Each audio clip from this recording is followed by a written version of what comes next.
Following video is made for curiosity and entertainment purposes only. The Eeveelution Squad webcomic is owned by digital artist Eevee0, formerly known as PKM150. With that being said, please support the official comic. Responsibility, confusion, regret. These three terms are the ones that have been on Jolteon's mind these past few months, as he resides in the treehouse with his siblings and other important figures. From the sudden oath he swore to an Eevee he just met, to whatever the hell happened between him, Glaceon, and Sylveon 2 weeks prior, Jolteon has yet to have any time to breathe really. Which makes him wonder, how the hell did he get in the situation in the first place? So, as he glimpses at the equipment in this box, Jolteon looks back at his youthful days as an Eevee, a figure he can't see in himself today, someone he used to be.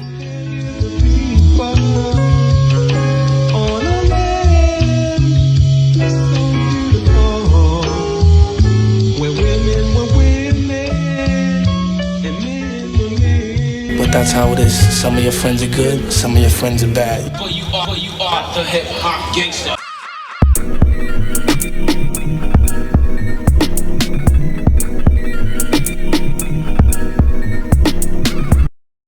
Yo, we ready?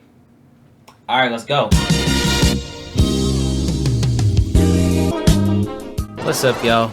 I'm Nate, y'all can call me Swag though, and welcome back to the second part of my series summarizing the main story of the Eeveelution Squad.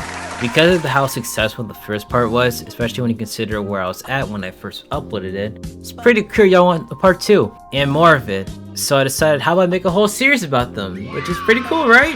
I really hope this is not what I'm known for in the future. If you haven't watched the first part, I would just go watch it. Even though like a fourth of the video sucks balls in editing, it was my first project regardless, my first real project. I would still recommend watching it because everything I'm about to talk about in this video would not make sense without watching that first part or just reading the comic yourself on DeviantArt, which I would recommend doing honestly.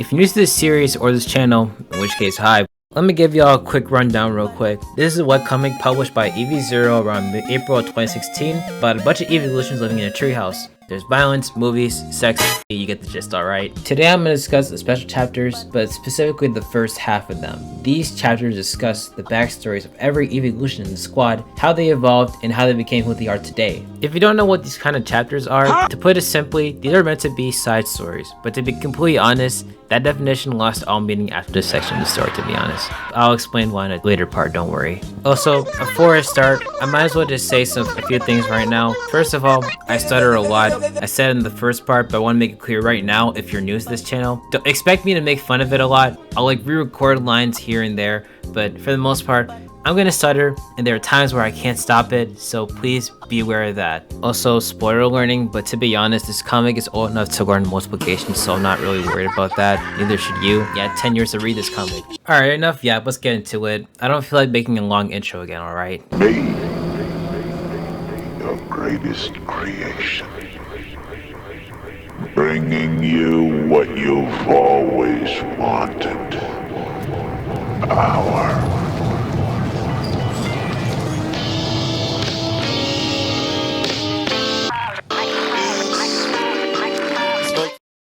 Hey, y'all fuck with that new transition though? That's right, your boy been doing some homework for real. Okay, but seriously though, this chapter revolves around Jolteon's backstory, who if you don't remember, his real name is Speed, which is pretty cool because from this point forward, we now get to know these guys' real names.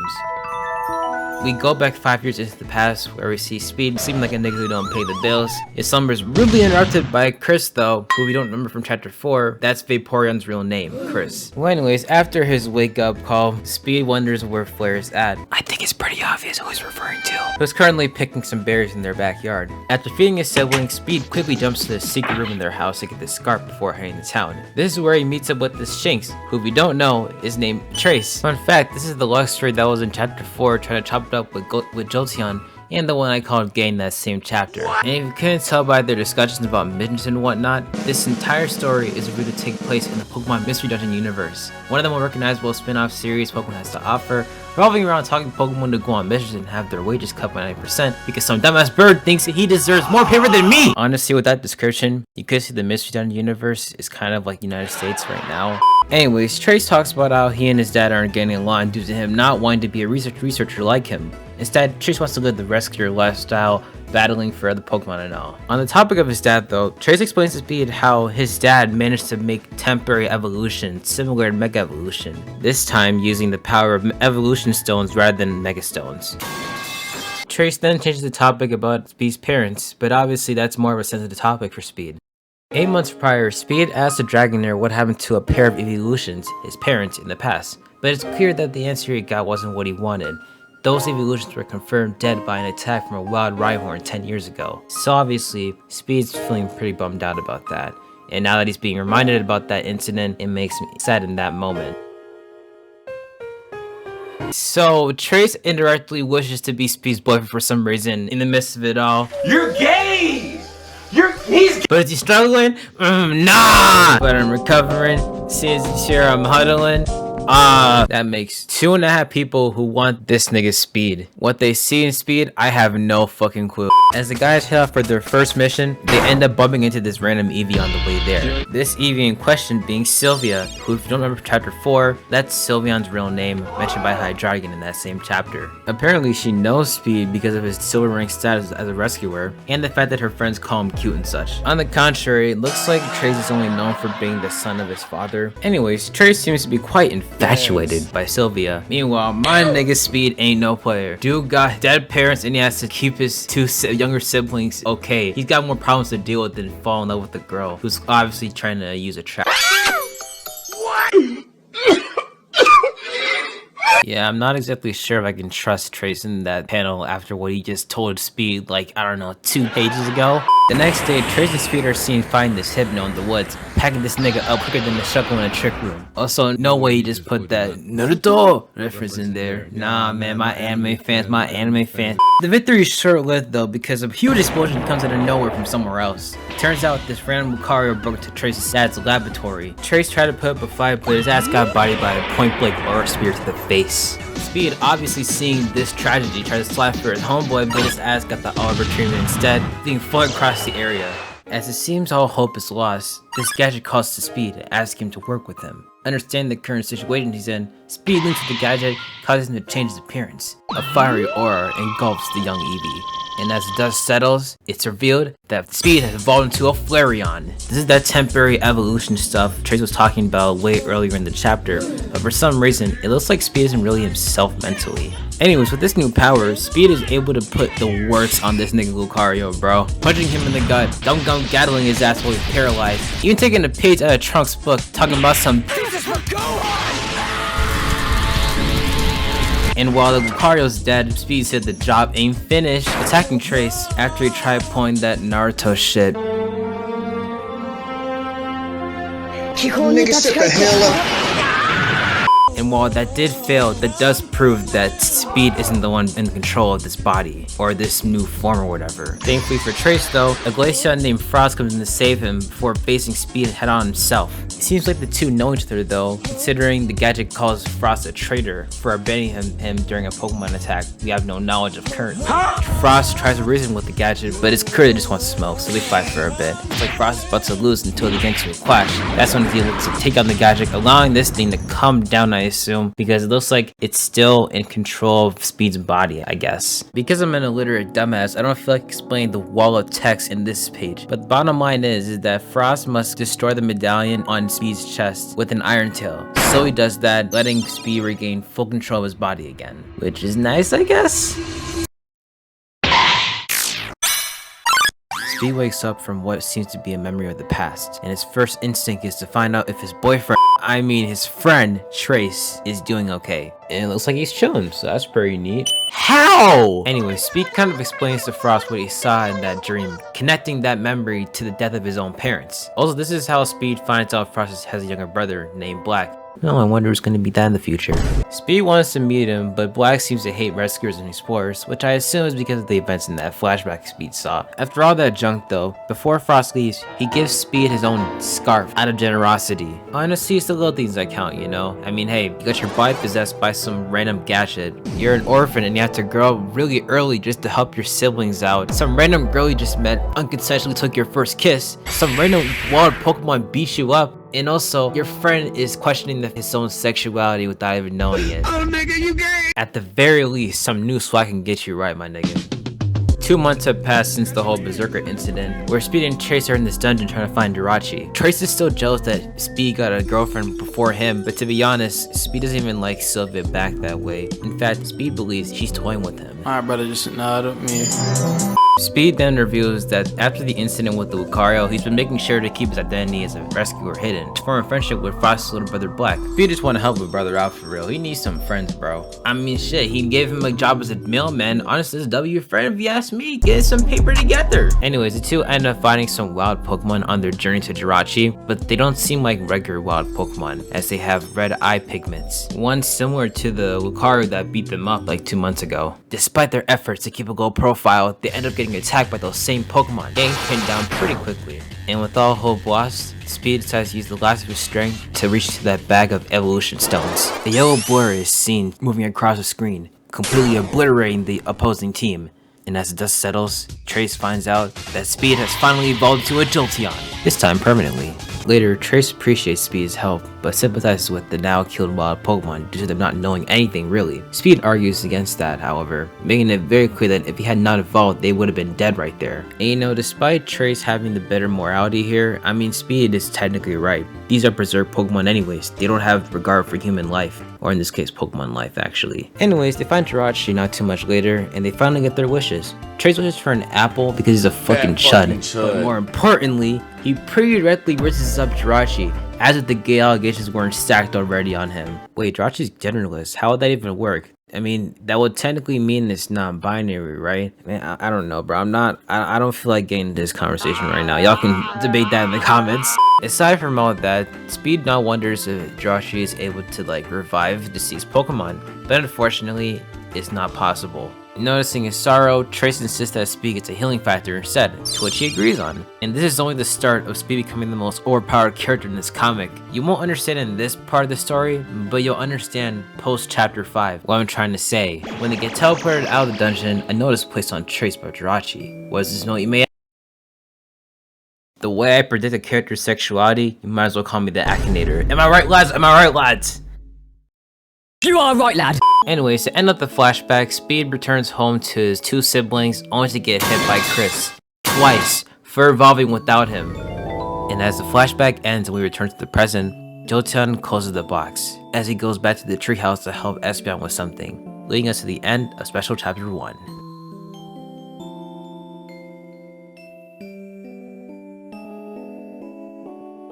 Hungry? Is you hungry? Do you want to eat or what? Hold on, let's sit out. You know what? Go swim for your shit, ho.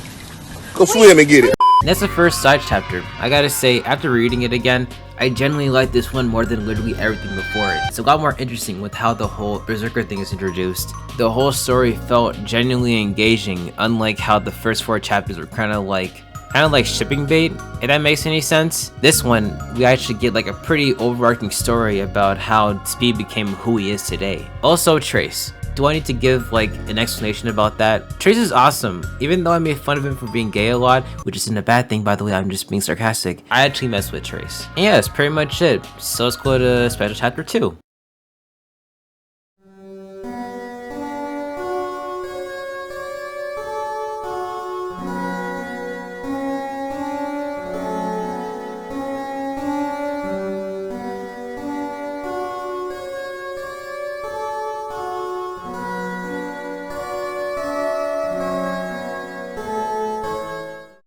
The chapter starts with a pissed off Chris because she doesn't have a love interest, which is funny because that's literally why she's so irrelevant in the story. Who would have thought making the entire comic in the beginning about shipping ends up making some characters more relevant than others? Yeah, what do you think about that, Eevee0? Enough of that crap though. Eevee comes in wondering about evolution, asking how Chris evolved herself. And well, to be honest, the story ain't pretty.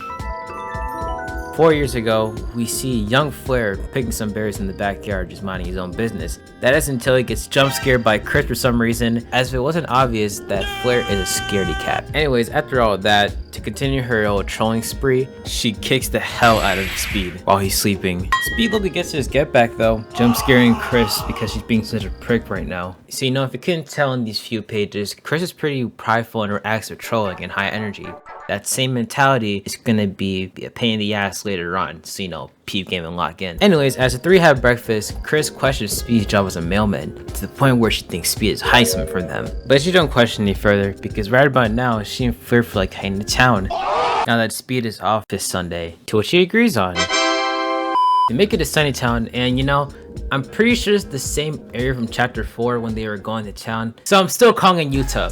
Don't even think about telling me otherwise. Anyways, Chris's high energy is seen again as she breaks away from the group multiple times, only to get caught by Speed every single time. And yeah, that's pretty much it there. They get some grub at this noodle restaurant, which they end up bumping into our favorite closeted Pokemon, Trace. Yeah. Who missed this guy? I mean, we saw him like 6 minutes ago, I think. But you know, who missed this guy? And he already got eyes on Speed's little sister, Chris. Yeah, that brother's starving. Only for his ass to get slapped back to reality by Speed. You know, a lot of niggas would call this cockblocking, but I see this as Speed just being a gay ally. He's reminding Trace that Chris is a girl. He only likes men. As a gay man, you have to like men. So you know, he's being an ally here. You see, my mind is not to be messed with. Speaking of gay activities, it looks like Trace wants to go on a date with Speed because there's an upcoming tournament coming up and he wants to watch it with Speed. But apparently, he's too busy to watch that stuff. Hey, y'all can scratch that though, because Speed spots his girlfriend,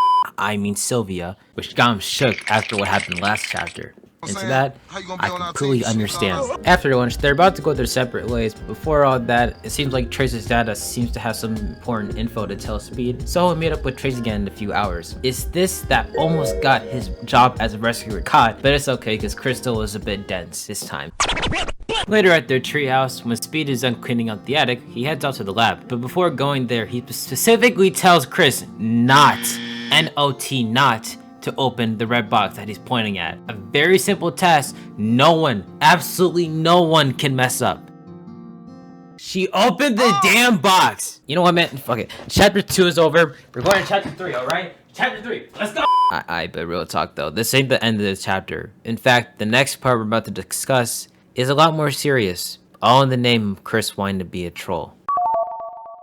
Chris takes the Firestone out of the red box and chases Flare around the house, claiming she's gonna make him Flareon. Flareon is obviously scared out of his mind, especially because he's not ready to evolve due to his whole innocence and whatnot.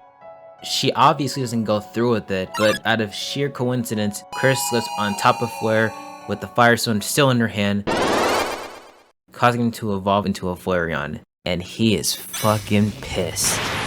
The next thing we see is a cornered Chris, bruised and battered from Flareon's rage. It's clear Chris is frightened by the monster she just created. In all honesty, it doesn't even seem like Flareon is in control of this body, and Speed must have knew this because he shields Chris from the wrath of Flare, only for his ribs to get broken in a single punch.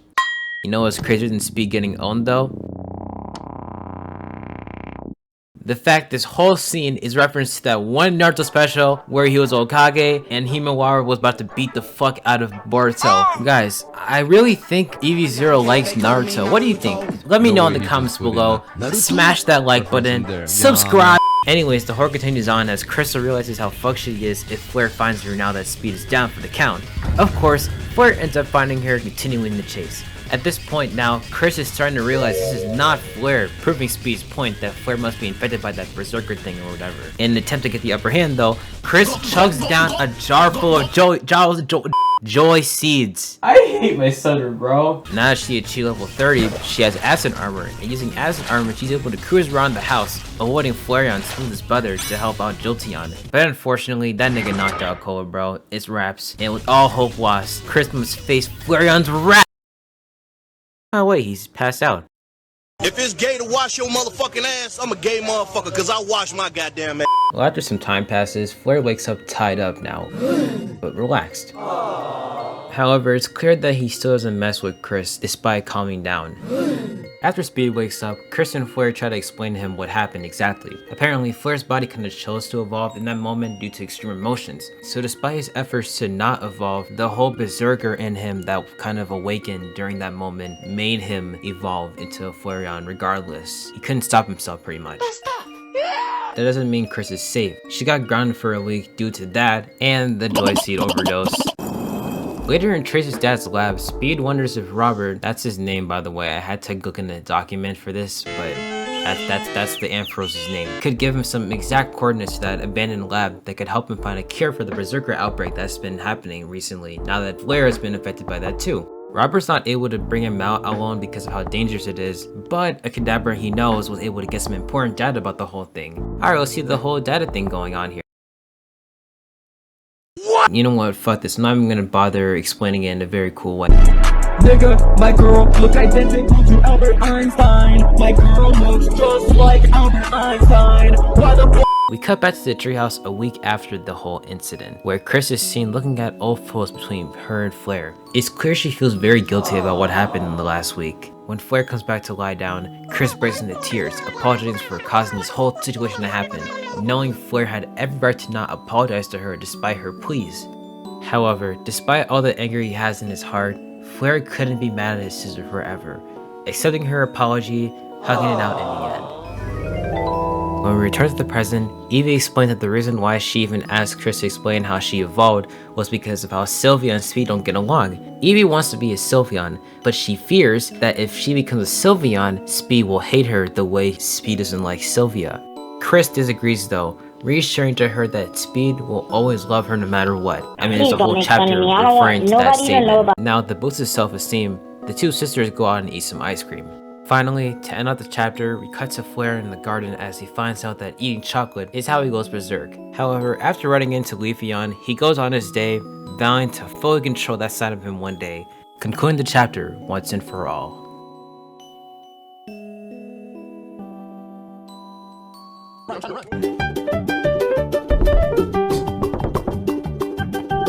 Okay, I'm just gonna keep it a buck. If you ask me, this chapter is arguably the peak of the franchise, and it's not even close. Tell me what happens when you give two underdeveloped characters one of the most fleshed out chapters and explore the dynamic between these two underdeveloped characters and how they grew as people, or in this case, Pokemon. Chris truly felt the meaning of guilt in this chapter. Her actions on Flareon had consequences. That obliviousness led to a bunch of chaos. Not only that, but a temporary friendship breakup between her and Flare. All of that only made Chris' redemption more satisfying in the end. Other than that, we also get a better explanation of what the Berserker virus is, and it's pretty interesting actually. And yeah, that's pretty much it. So now let's go on to special chapter. Man, that was a rough chapter to cover. Yeah, the whole double ending this chapter was a mess. But regardless, we got it done, so it's cool. By the way, Flyguy, mind checking the date real quick? Oh yeah, for sure. Let's see here, and wow, it's April 18th. Holy crap, the deadline's tomorrow! Oh god, oh fuck, what do we do, man? What do you think our label's gonna say? Bro, you guys have missed so many fucking deadlines, nigga. I swear to god, if you don't lock in, I will grab your dicks, I will tie him into a knot, and I will throw you like a fucking frisbee. Do I make myself clear? Okay, look, calm down. I got this. All we need is someone who can help us out with the next chapter. Luckily, I know a guy. He's a bit calm, but very wise. Oh, come on, Flygon, we need energy. This ain't no Earl Sweater concert. We need energy, not relaxation. In fact, if he asks me, blah blah blah blah blah blah blah blah blah blah blah blah blah blah blah blah. Am I interrupting something? Yes. Yo. I bet you weren't expecting to see me here. Anyways, I guess I'm supposed to be here to help Swag make a special chapter 3 summary. I think that's what he said. Yes, that's what he said. So, yeah, let's start with that.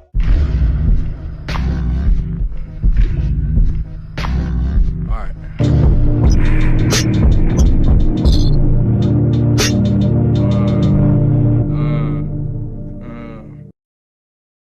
So we begin looking at the first 3 pages, and yeah, we already see Black and his brother getting jumped, and oh, now his parents are dead too. As much as I like to make fun of Black, his life is pretty tough, I won't even lie. Anyways, the actual start of this chapter, why the f am I saying Anyways, at the start of the chapter, we end up seeing Frost and who I'm going to assume is a co-worker talking about if they had delivered a parcel yet, to which the Vulpix says she did. As the two were talking, a voice calls out from the entrance saying that they're looking for their brother. And once Frost finally turns around, we get to meet the main character of this chapter, Black. Frost goes and asks his boss, Lopunny. Yes, his boss is a Lopunny. I don't want to see... I know... gooning probably right now. Alright, I said enough. We can move on now. Frost asks if he can go home, so his boss lets him go. But as they're leaving, Black ends up catching eyes with the rescuer, and if you don't know, Black actually really hates these guys for a reason we'll find out really soon. So he just gives him a nasty look, and he leaves. Me personally, I would not take that kind of disrespect. I would just slap the kid, but oh well. Frost, like the absolute goat that he is, apologizes for his brother, and the Electabuzz says it's fine, and he ends up going outside to go talk to his brother. Frost apprehends Black, telling him that what he did was pretty rude, and he asks if anything, can he at least just be a little bit more nicer to the rescuers? Black goes on to say that if the rescuers had just arrived earlier to the jumping of him and his parents and stuff, his parents would still be alive. And while sure, he's not entirely wrong, Frost does also remind him that they are also the reason why him and Black are still alive in the first place. So again, if there's anything he can do, at least just be a little bit more nicer to them. But you might be asking yourself, why is Frost so dependent on him just being nice? Is there a reason? Does he just want Black to be a nicer person in general? Well, if you know, you know, but there's a secret Frost has been keeping from Black for a good while now, and he'll find out soon enough. Anyways, the chapter skips to the next day where Black ends up meeting a Ghastly by the name of Gus. Dude has a 0 in charisma whatsoever. You're gonna see that in this chapter, the next chapter, chapter 4, the normal one, and pretty much every time he shows up, it's negative. He does not know how to talk to people. Okay, anyways, the two end up talking, and Gus asks if he can hang out with Black. Black asks why, and he just says that he doesn't really need a reason, just because he thinks Black is cool. Now, this does actually give us a look into the society in Sunnytown. Here's a shameless plug to my video, but this will be explained there. Rescuers are very much more important, and fighting is seen as a high status. So, to see Black in Class A, it does make sense why he's moderately he gets respect, is pretty much what I'm trying to say. And that's something you'll see often in this type of society. Gus does ask him, however, why he just seems to look upset all the time. And Black opens up really quickly. Again, I know this is just like irrelevant, but it is kind of... Me personally, I would not open up to someone that quickly. But he begins to talk about how if Gus knows the feeling of losing your entire family, because remember, this did happen to him. Gus says that he's sorry for him and that he had to go through that.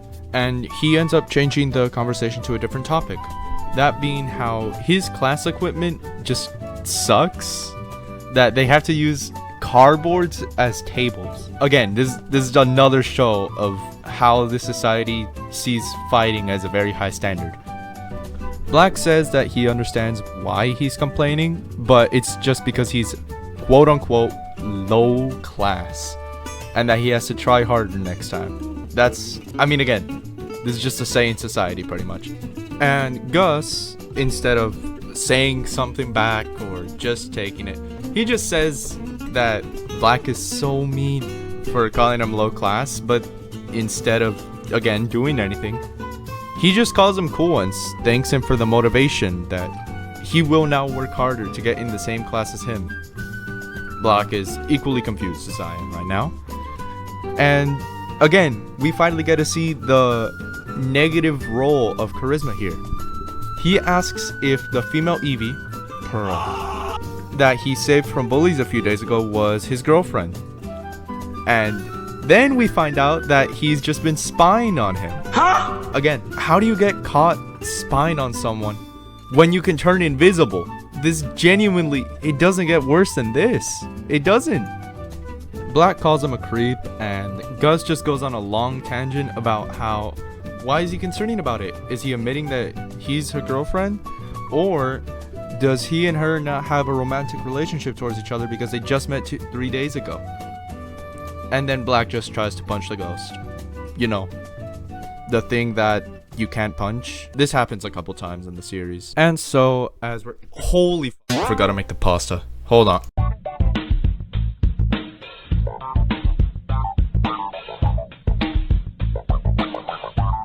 Alright, what was I saying? Shoot. Right, special chapter 3. We have to go a little bit forward from where we left off, as Black walks around town because Frost is, being the responsible older brother that he is, working today. However, as Black is going around town, he ends up running into someone that, me personally, I would not want to see any day of my life, but I digress. He ends up seeing a hunched over Hydreigon, and at least he's responsible enough to go ask if they're okay, but no, they're not okay. That's quite the opposite, really. The Hydreigon goes and attacks him, and luckily, Black has some form of Ultra Instinct, as he dodges before he can get attacked, and then before the fight could continue, Frost intervenes and gives him the Dante's. But Black, instead of saying thank you or anything, his ungrateful ass instantly goes to, "You killed him, why'd you do that?" Obviously, Frost tries and tell him that technically he's not even alive. But again, Black is angry about, "Oh, you lied to me now because you're an explorer," and he hates those because, again, if his parents and the rescuers had just arrived in time, their parents would still be alive. But again, personally, I think the hate is half-half justified, because even Frost admits that his parents would be alive if they got there on time, but I mean, at least they're alive, and Frost has just been doing it to keep others safe. Now go another 40 million glazed posts about how Frost is the best big brother out there, behind Choso. From there, according to the comic, we skip about 1 year forwards to a day where Black and Gus just passed a battle test. They begin to talk about how it went, and Gus begins to mention if Black would want to hang out tomorrow. Black, being the Sasuke he is, denies it, but then he ends up seeing a really bandaged up Eevee in front of him. I'm pretty sure we all know who this is, but I'll leave that later. Black helps him up and the two begin to talk. And then they find out that this Eevee ends up actually knowing his brother because he works at the male HQ. The two begin to talk, and firstly, Black is surprised that Guy actually has a guy friend because he only thought he had girlfriends. Again, he just has... Frost is such a goat. He knows how to talk to women. He's amazing. He's a goat. Get off that nigga dick! Yes, I'm glazing. Yes, I'm glazing. I'm gonna glaze him all I want. He's amazing. Anyways, like I was saying, the two continue to talk, and he ends up mentioning how he knows that Frost is also an explorer. Speed ends up saying that he knew that Frost hadn't told him, because if you watched this earlier part of the video, you'll know that Speed and Frost ended up talking about his younger brother, Black. But he found out about a week ago, so this takes place pretty much a year, or I think a week and a year exactly after the whole Lucario attack over at the, the lab. Anyways, that side tangent was a bit off topic. So Black asks Speed why he's all bandaged up, and both of them just display such an amazing amount of stupidity, as Speed comes up with one of the worst excuses I've ever heard, that he fell down some stairs, and Black just believes it, you know, because you can totally get bandaged up on your ear by falling down some stairs. Anyways, you know what, it's a comic. It's like, why am I getting mad over a comic? Please don't make fun of me, I don't want... Anyways, let me continue. So, at the end, Black ends up feeling like he forgot to ask Speed something, and he did actually. He completely forgot to ask for his name. And yes, that's gonna be important later, just remember that, alright? So the comic picks up a week later, and we end up seeing Black in a actual fight, so we get to see how the school works. He wins, apparently 10-0. That is horrifyingly bad. But for everything he's good at, there's one thing he's bad at, and that's catching the rage bait. Because he gets rage baited by this Tyrogue so hard that he ends up going to a mission that is S rank, 99 floors, and he's supposed to do it alone. All because of rage bait. He fell for the rage bait too hard. Even Gus told him he was falling for it. But Black is about as dense as a donkey when he's getting rage baited, so he takes the challenge. One day later, as he's going to said dungeon, Frost asks him where he's going, and Black just says that he's going somewhere. Honestly, if it weren't for Frost, it would have been over for bro. I'm not even gonna hold it to you. Anyways, so Black continues falling for the rage bait, as I said, and he ends up actually making it into the dungeon. He does surprisingly end up making it to the final floor, but as he gets there, he just gets sniped before he can do anything. Meanwhile, we have freaking Conquest Machoke here saying that he hasn't popped a skull in a while, so take that as you will. I think we found Conquest here. But here it seems like it's the end for Black. I mean, what is he really gonna do? He can't move, and he's about to get done dirty like Red Rush. So, honestly, what hope is there? Except there is hope because of the goat! Don't you dare touch him! Frost is still here. He swoops in and he still saves his brother, even though he's gonna get jumped, but still. He's the GOAT. That's why he's the GOAT. I've been saying it multiple times throughout my section. That's why. But unfortunately for my GOAT, he gets jumped, and by the next time we see him, he's already bleeding out outside of the tower. He goes out a hero, I guess, but it weighs heavy on Black, probably for... No, it does weigh heavy on him for a long time, since really it's his fault his brother's dead, because he fell for the rage bait. Just give me a second to while I'm in this sad music.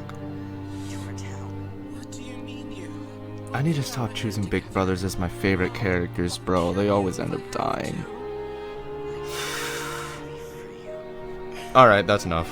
We can continue. The comic skips about 1 week ahead, and we end up seeing Speed go talk to Black for a while. He asks if Black wants to talk about what happened to Frost. He's sorry about it because, remember, Frost is pretty much like an older brother that Speed never had, so it hit him hard too. Black says that he doesn't really know what to believe anymore, that it happened so fast, and luckily Speed is there to try and at least motivate him a little. And he says that life can be scary, but just there's a possibility to make it better if you don't give up. But again, Black is, I mean, I'm not saying he's nihilistic obviously, but he definitely has reasons as to why he can give up after all. First his mom, then his dad, now his older brother. So he doesn't have a family anymore, pretty much. But still, Speed tries to remember him of what he does have. Friends.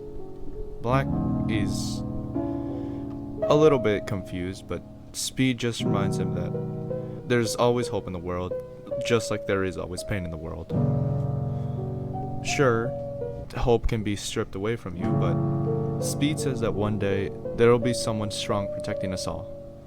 There should, just remember this eventually, for when Swag ends up making the full video, remember that line. Trust me, it is important many chapters later. Black says that someone has to be Speed, and he says that because Speed came up with the idea, if he won't, who else? And Speed says that he's not good enough. Again, remember that. This is all important. This is all very important, trust me. Black thanks Speed for cheering him up, and then he finally ends up asking Speed what his name is. Now, this is also important. Speed has like 3 alternative accounts in Sunnytown. So he doesn't actually give his name, he just gives the name Alan, which is the same name he goes by in the post office. Speed drops Black off at his house, and Black instinctively calls out into the void, "Frost, I'm home." Again, they're just making me miss Frost more than I already missed him. That's my goat, bro. He's gone. Anyways, the comic skips 3 months later, and Black has finally graduated. And Gus ends up asking if he would like to form an exploration team, but Black ends up saying that he'd rather be a mailman. Gus tries to remind him that he'll be normal rank forever, but Black seems to have unlocked inner peace and he doesn't mind the rage bait anymore. And he doesn't care about his rank, saying that he's made his decision. He ends up going home that day and ends up finding a Jolteon at his place. Speed just ended up breaking into his home because, according to him, you didn't lock your door again. I don't know if that's justification for breaking into someone's place, but I gotta start using it then. Never buy no weed from the gas station, bro. If the nigga ain't in your contacts, don't never go to the gas station, bro. I went up there at 11 o'clock last night. Eventually, Speed leaves Black's place as it's late, and Black just says that he'll be in his room now. He ends up grabbing what is Frost's scarf at the end, and he talks to it like if it were him, saying that he graduated just like Frost had asked him. He ends up going through a picture book, who I'll assume belonged to his brother, and he sees pictures of his family there. He ends up closing the book and ends up evolving that same night. I think that's all for my section, so I think I can pass it off to Swag now. Lovely, Strikins, just lovely. Thank you. This was utmost worth the 37-hour trip. Of course. What do you think, Jolty? I'm gonna have to disagree, nigga. That shit was garbage. What? Yeah, you're getting death by video editing for that. What about my pay? Oh yeah, I lied about that too. Bye-bye! Wait, I have a wife and 3 kids. Wait, don't do this. Ah! Jolteon, what the hell? Look, man, I had to. But look at the bright side. We got another chapter done so quickly. Jolteon, we were still halfway through the video, and he killed our only source of help! You act like the rest of the video is gonna be hard to make. Jolteon, look at me dead in the eye and tell me that you are actually able to finish the last 3 chapters of this video on time, today, now. Do you understand what we have on the line right now? Hey man, it's okay. Chapter 4 isn't that hard. I got this. Hey. Don't you mean we?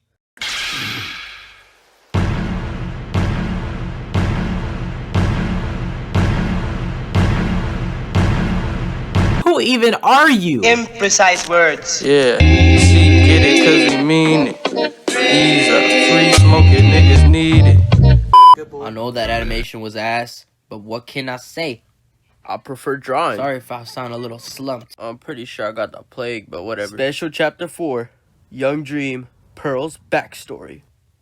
We start off with Pearl and Speed having a conversation in what looks like to be a path in the forest. He tells Pearl that he's been looking at the past, trying to find out what happened to his parents. And while he was doing that, he found out that the 2 Pokemon that were reported dead in front of his house were both male. There is a possibility that his mom might still be out there. Pearl immediately questions his logic, wondering why his mom never went out to look for her. Speed also has that question.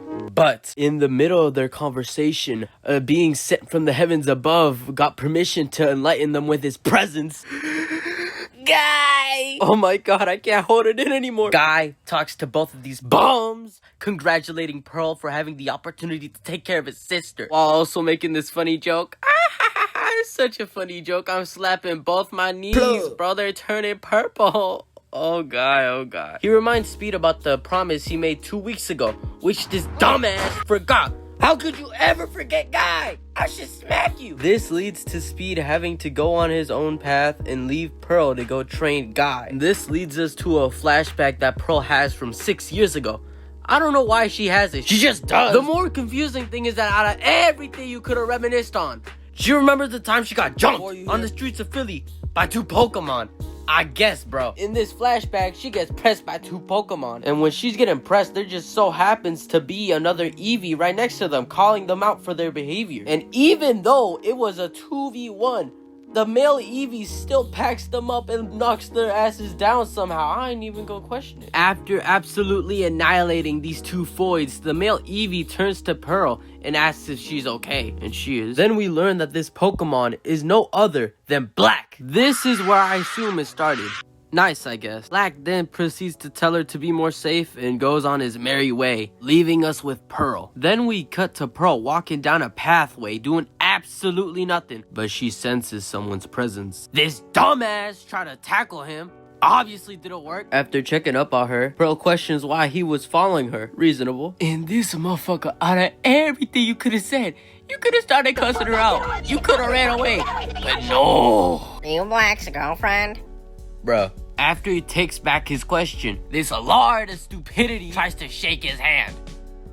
What hand? He's a fart. He don't got hands. How do you mess up this badly, bro? Gus stalked Pearl to see if they were dating, because he's obsessed with Black for some reason, and they end up being friends. Sure. Skip to a year later, we see Pearl standing outside waiting for a friend on a bench, and her friend does get there. Star. They start to talk about their own lives. Star is leaving town next week, which is probably why we never see her again after this. Pearl then mentions how Star's sisters are gonna go work as explorers. And this is where Star brings up Pearl's uncle, since he's also an explorer. Or, well, he used to be. Since we learned that Pearl's uncle stopped working as an explorer to take care of his family since they're expecting a kid. And after this, Star asks Pearl what she's planning on doing after they graduate. Pearl explains to Star that she wants to explore the world with a squad of Eeveelutions. And then they start to complain about how they graduate at 12. Real. After this, they part ways, saying their goodbyes, and we get to another time skip. This time only being a few months though. We see Pearl and many other Pokemons graduating. We also see Black rejecting Gus's offer to start a rescue team. Real. Pearl ends up going home and asking her mom Blaze where her dad Brian, another goat, went. Blaze tells her that Brian went out to buy her something for her graduation. Hooray! Oh, and also they're visiting her fucking aunt next week, aka Blaze's sister. We jump to the weekend where we see Pearl, Brian, and Blaze walking down to visit Pearl's aunt's house. Brian brings up how he's glad that security got better for travelers so that they don't have to worry about wild Pokemon anymore. Blaze scolds him, asking why he would bring that up in front of Pearl, but he responds with, if she wants to be a traveler, she has to know that the world is dangerous. Pure wisdom. Pearl reassures her mom that she'll be fine, and Blaze feeds into her delusion. Blaze then talks to Pearl about how her aunt is expecting a kid soon, with there being an egg in their house, and how she's going to have a little cousin. Pearl gets all excited, and Brian reminds them to keep on moving. Later, they reach the house and knock on the door. Out comes the shiny Vaporeon named Rin, aka Pearl's aunt and Blaze's sister. Rin comes out to hug her immediately, talking to Blaze and Pearl, complimenting Pearl, and talking to Brian, letting them inside. This is where we get to see both Pearl's uncle and Rin's husband talking to Brian. Rin then reveals that the egg is expected to hatch by the end of the year. Nice. Brian jokes on how rare it is to see 2 shinies dating and how funny it would be for their kid to also be shiny. Might have made Bolt a little mad, but it's something called humor. You wouldn't get it, only true Redditors would. We also see Pearl looking around, seemingly looking for something or someone. When Rin asks her what she's thinking about, Pearl asks about Mrs. Molly, and Rin tells her that she's just in the backyard. Blaze then suggests Mrs. Molly come back inside to talk to him, which is when coincidentally Mrs. Molly comes back inside. Pearl gets all jolly to see her and runs up to hug her. Blaze worries because she might have hurt her, but Mrs. Molly reassures her, saying she's alright. Brian then brings up how she can finally stand up and how she could only sit in one place before. Mrs. Molly then explains that she's gotten more used to having 3 legs than before, which is something Pearl somehow didn't notice. I mean, I guess she was a kid, so. Pearl then asks how it happened, but Bolt explains to her that she's too young to know. Well, Mrs. Molly then makes Pearl promise that she'll be good to her parents, which, aww. After that, Mrs. Molly asks Blaze if she wants to see the garden she and Rin have been working on, leading them to go outside while Bolt goes back to taking care of the egg, leaving Pearl and Brian all alone. Pearl then asks her dad how it happened. He tries to hold back on telling her, but Spoiler alert, he fails. He explains to Pearl that Mrs. Molly lost her leg around 11 to 12 years ago due to an incident. She got rescued by Bolt while he was exploring and was allowed to live with them. Obviously this wasn't enough, so Brian goes into more detail about how she got her leg bitten off by a wild rhydon and how she lost her husband, her brother, and her 3 eggs at that time. Wait a minute. What? Nah, it's just a coincidence, man. And that's all Brian decides to tell her. Thank you, Brian, for explaining this to everyone. He then tells Pearl to go visit her cousin, which is still an egg, in the other room. We see Bolt laying right next to the egg, taking care of it, just staring at it.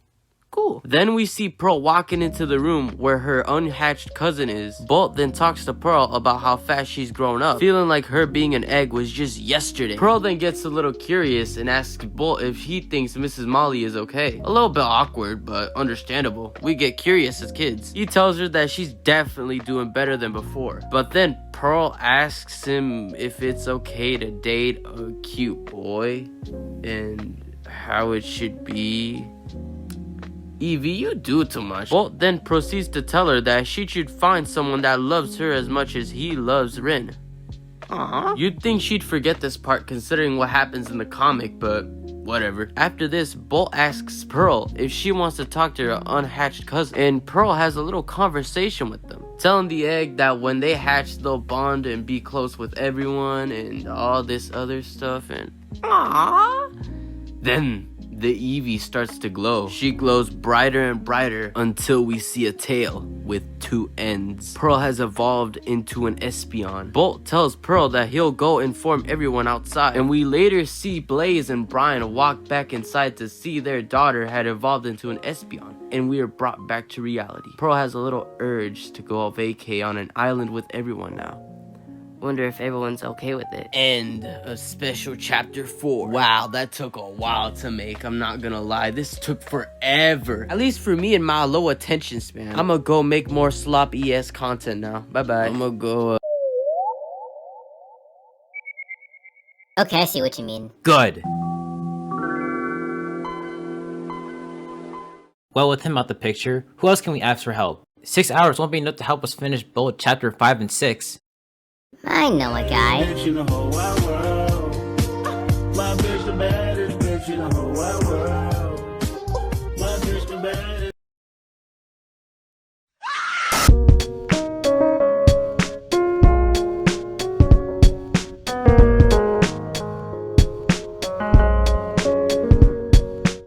Yo, Astro, you wanna come out here?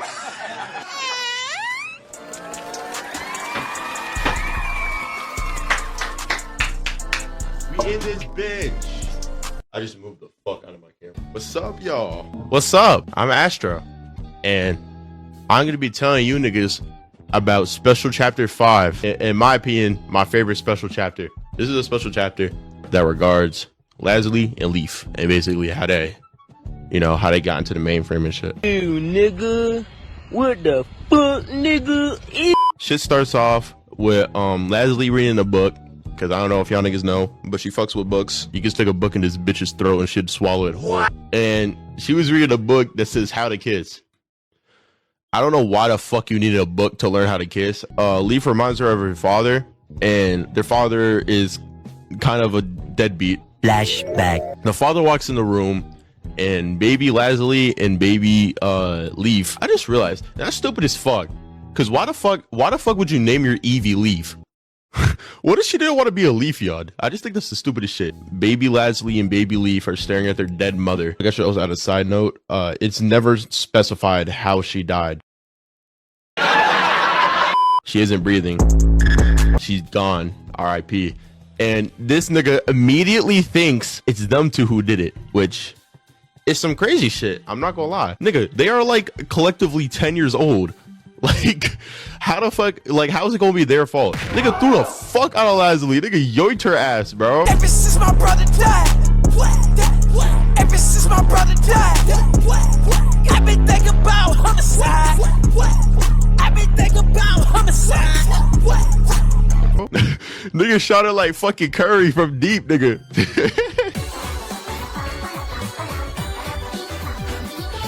He's like, if I ever see you two again, I'll fucking kill you niggas. And they ran away and shit. And he's staring at his dead wife. What the fuck is wrong with you? You the fuck is what's wrong with society, you dumb, ignorant black. So 6 years pass by. I'm 30 now. They wake up, they're eating some apples. They're living in a cave, so like they're kind of used to the crackhead life, the fucking if you put a buck in my cup. Leslie sees a little like snowy mountain and she's like, you know what, I'm gonna go investigate this shit. While her sister's asleep, she gets the fuck up out of there. A bear tick sees her and this nigga go and try to R. Kelly her and shit.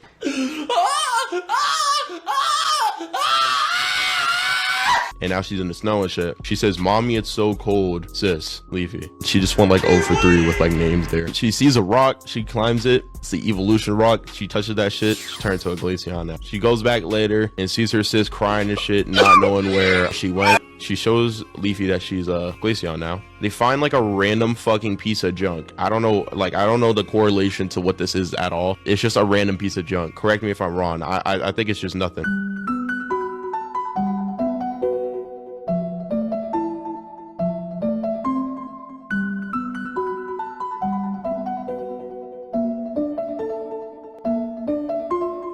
They use it as a generator for a light source. More waking up and shit happens, and Leafy found a leaf stone, turned to a Leafeon, and then even more later, they built a house out of literally fucking nothing. It literally just says later, like the script just says later, and then she's like, "Good job, Leafy, thanks." Niggas Bob the Builder that shit. I'll put a bullet in Bob the fucking Builder.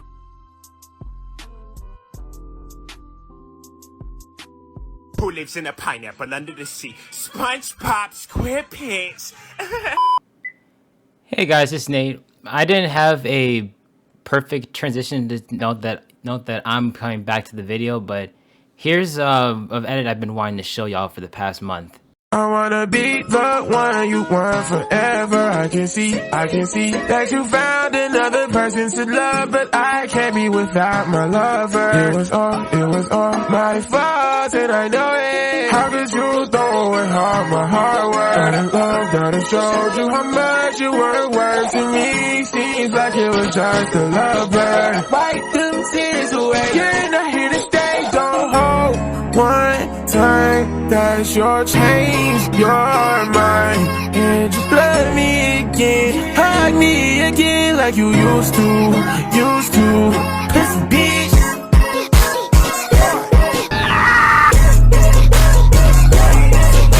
I'm in it to win, I'm in it to win, I'm in it to win, I'm in it to win. My slumber is complete, and I'm finally back to finish this video for you guys.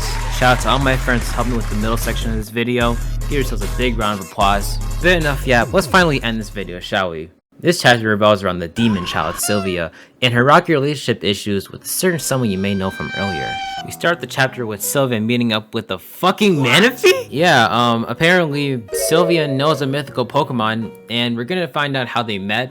But it's still kind of crazy considering its mythical status. Anyways, it looks like they're having a reunion of some sort, as Mana says they haven't talked in a while. And it really shows they haven't talked in a while because Mana still brings up speed despite everything. The mentioning of speed gives Sylvia instant whiplash as she spits her drink out, which is kind of funny actually. But yeah, if you're wondering what I meant by the whole despite everything stuff, if you don't know or haven't caught on yet throughout this video, Speed has been doing his best to like avoid Sylvia due to him believing their relationship was nothing but a mistake. This avoidance is what led to Sylvia eventually giving up on him and like moving on from him, you know?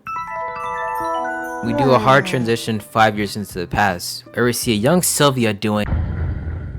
You wonder why you don't have friends and you don't fit in? Can you believe there are people who defend this nigga?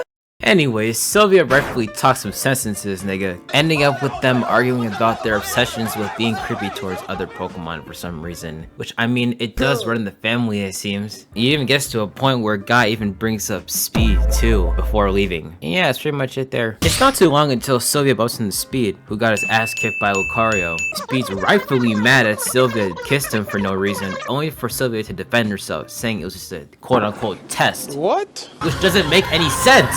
You unconsensually kiss a nigga you just met, and now you're calling it some test. Nigga, what the fuck is wrong with you? After more lovey-dovey shit I don't care about, Sylvia admits that despite Trace being more interested in her, she would rather it be Speed to take her first kiss, which leads to this nigga booking it. Fuck no, baby. Shit, I don't even blame him, bro. Sylvia weird as hell. 1 week later. A week later, Sylvia is seen talking to her friends about shit, I don't know, women stuff before parting ways. She then briefly encounters to what I assume is Hydra's past self before that nigga books it the moment they made eye contact. Yeah, that's pretty much it there. She had told him to see her dad, Frank, who's doing something. I don't know if it's cooking, knitting, I really don't know. Anyways, after revealing that Sylvia has mommy issues, she talks to Guy a bit about the absence of their mother. Apparently, the only thing Guy knows about their mom is the fact that Frank has nightmares of her being a slime monster, which is weird, but I mean, shit, whatever. This scares the hell out of Sylvia though, immediately making her go to bed.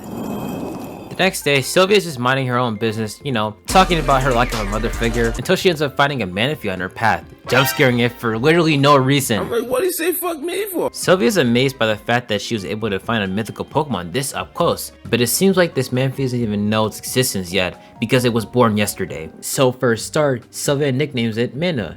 She then wonders if Mana has a home or a source of food, but it looks like she already knows how to do that for some reason. Regardless, out of kindness, Sylvia offers to help Mana build a shelter for it. All she needs now is some assistance. Guy seems to be uninterested because he has serious business to do. So it looks like Sylvia's out of luck, unfortunately. That is until she finds Speed and our favorite homosexual Trace back in the flesh, just hanging around. Sylvia asked for their assistance, and while Speed was hesitant, he didn't have anything better to do, so they agreed to help. Back in the cave, they all start construction, and while in that cave, Speed and Trace also get to meet Manaphy, which leads them to believe that Jirachi is real too. Doesn't this sound kind of familiar to you guys? Anyways, after a long day of construction, Sylvia lies down, with Speed joining her. The two actually have a pretty real and sweet conversation, as Speed admits that he must have been wrong about her wickedness afterwards. Well, never mind. God only knows what happened to Speed in this panel, and then this nigga Trace just watched it. Free my nigga Speed, bro. He gets harassed on the daily. A year later, it looks like Sylvia has now graduated from her academics, and it looks like she doesn't know what to do with her life since being a pop star and rescuing is off the table. She then spots Hydra again, but then he runs. Again. Mind you, this is the last time we see Hydra in the past, and all he's been seen to do is be a bitch around Sylvia. It would be cool if we actually got to know about him, but no, this is all he does. It's stupid! But anyways, it's not too long until Sylvia meets a familiar face. Despite evolving, Speed can't hide from Sylvia forever, because women can smell fear. Anyways, Sylvia then questions Speed's love for her, explaining that the only reason why she keeps chasing him is because of how much he runs away from her. Do I have to keep bringing up the same damn panel to explain why Speed doesn't like her? So, I guess in an attempt to make up for his mistakes, he pins Sylvia to a wall. Put this shit in your thumbnail 7 years ago, he would have gone 16 times platinum on the RIAA. Then he basically tells her, are you a keyboard? Because you're just my type. Wait, what? I looked it up on Reddit, sorry. You know, this panel is probably why Sylvia keeps chasing after Speed despite everything. And to be completely honest, that's just sad as hell, man. 4 days later, Sylvia meets up with Manaphy, revealing to it that she's giving Speed a little present for since he's entering the tournament out of love. The same pair of goggles he had been seen with in Special Chapter 1. However, this glove is what causes a change in Sylvia. A light glows from her body, and the end revealing that she's evolved into a Sylveon. She's so excited that she immediately tells her family what happened. What did you say, nigga? No wonder why your parents hate you, my nigga. You messed up when you asked me to come here. First of all, do you realize that in this panel, Guy is around 12 to 13? Due to the flashback. And Sylvia, man, fuck Sylvia. Sylvia never stated that was her friend, so all the people saying, that might have been her, you're stupid. Fuck you. You got no concrete evidence, and that's pure speculative nonsense. Because she never states it, and she never brings it up. And what are you trying to say? All Vulpixes look the same? Not to mention that when you talk about Vulpixes, they are around like teenagers in most of the Pokemon comics for PMD. Pokemon Mystery Dungeon. Not Pokemon Central, not Pokemon the evil version. Pokemon Mystery Dungeon with civilian Pokemon, alright? So in this panel, Guy, a 12 to 13-year-old, would be looking at a Vulpix with 6 tails, meaning that she's fully matured, that is around the same age as him. And when you talk about some, they might be they might be under-evolved. Motherfucker. You evolve whenever, alright? You could evolve to a fucking Ninetales when you're 99 and about to die. You could evolve into an Espeon at the ripe age of 55. There's nothing stopping you but yourself. The under-evolved stuff does not matter, alright? Especially when we look at the fucking page where Speed's hitting on fucking Sylvia while she's underdeveloped or some shit, I forgot. Would that make Speed a weirdo? No, because they're around the same age. Your fucking argument is absolute bananas. Fuck you. Y'all hear that? I didn't hear that at all. Did you hear that? Yeah, I'm just gonna ignore that part. You guys didn't hear that at all. Let's just end this chapter, shall we? Wait, it's over already? And yeah, that's the end of this chapter. Sorry if this part of this video sounded kind of rushed. Blame the pacing of this chapter, not me. But is the chapter bad though? No, it's not bad. It's just okay, honestly. To me, it's just a better version of main chapter 3. And to be honest, that's not saying much because I did say that's my least favorite main chapter so far. It's once again two characters with a very bad relationship, but they end up growing fond of each other as the story went on. But all in all, I will say I do like how this chapter kind of expands on why Speed and Sylvia were never meant to be together in the end, with Speed being avoidant and Sylvia being way too obsessed. They were never meant to work out in the end, and that's okay, which makes me hope that next set of chapters we stick to this narrative and don't assassinate this character. I mean, how hard could that be? Y'all hear that, by the way? It must have been the wind. If that's the case, then I guess this is where we end today's video. But first, a word from Jolteon and Flygon. Hey Fly, I don't mean to make this an encore or an outro. I just got one more thought before we're out, yo. What would have happened if we never got those guys to help us? We would be dead, specifically from the lower half. Honestly, it's funny. Despite all the struggle we went through to get this video done, with the help of our friends, we managed to get it done in less than a few days. I guess you can say we're a pretty good squad. An Eeveelution squad! Shut up! Yeah, making a play for my better end. Let niggas think they're ahead of me. A man in the oven cooking up. I start looking out, niggas remember me. 100 legs in the city like centipedes. Once I spank them, then thanks for the memory. Got a ring for the game on a bending knee. I can't name all the things that they lent to me.